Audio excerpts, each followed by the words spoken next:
Май айы булай да һәр кайсыбыз өчен кадерле бәйрәмнәр рухы белән уза. Быел исә аларга тагын бер дөнья күләм дип әйтсәк тә арттыру булмаслык мөһим вакыйга килеп кушыла. Тиздән Идел буе Булгарстанында ислам динен кабул итүгә 1100 ел тулуны билгеләп үтәбез. Бәйрәм белән бәйле чаралар турында тәфсилләбрәк таныштыру өчен сүзне хезмәттәшем Мөршидә Җиһанга бирәм.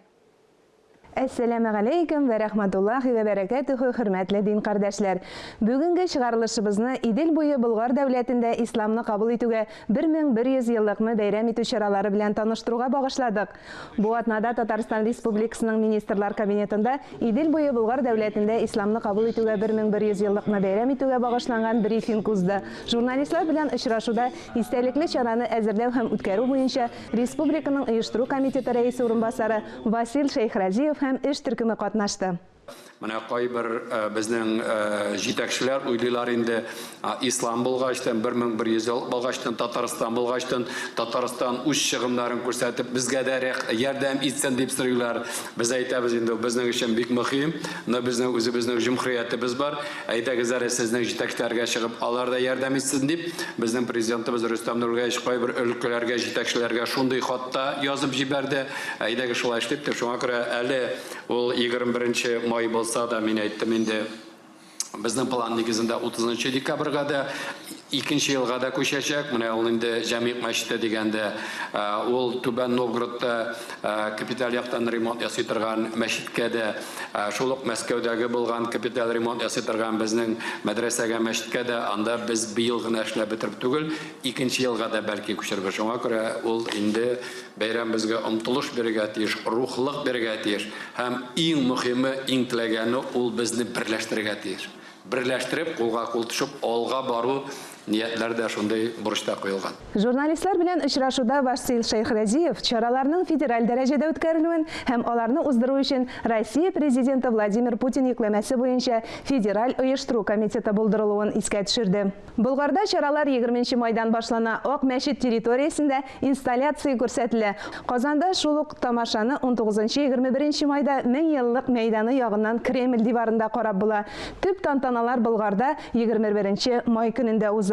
Бу көнне биредә 1100 еллык уңаеннан әзерләнгән почта маркасын рәсми рәвештә чыгару чарасы һәм Россия вице-премьеры Марат Хөснуллин җитәкләгән Идел буе Болгар дәүләтендә исламны кабул итүгә 1100 еллыкны әзерләү һәм үткәрү буенча федераль оештыру комитеты утырышы була. 11дә исламны кабул итү истәлек билгесе каршындагы мәйданда халык катнашында бәйрәм тантанасы башлана.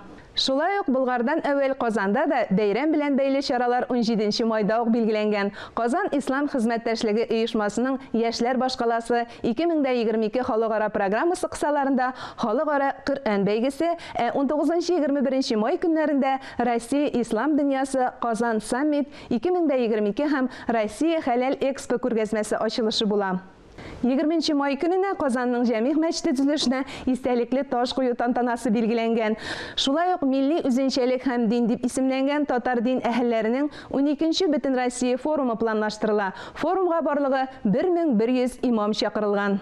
1100 еллык уңайыннан Татарстан мөселманнары диния нәзарәте проектлары белән аппарат җитәкчесе Ирек Арысланов таныштырды. Ул яңартылган Казан басмасының әзер булуын һәм кулъязма Коръәннең дә тиздән язылып бетүен хәбәр итте. Моннан тыш Россия Ислам институтында башкарылган эшчәнлекләрнең нәтиҗәләре белән дә таныштырды.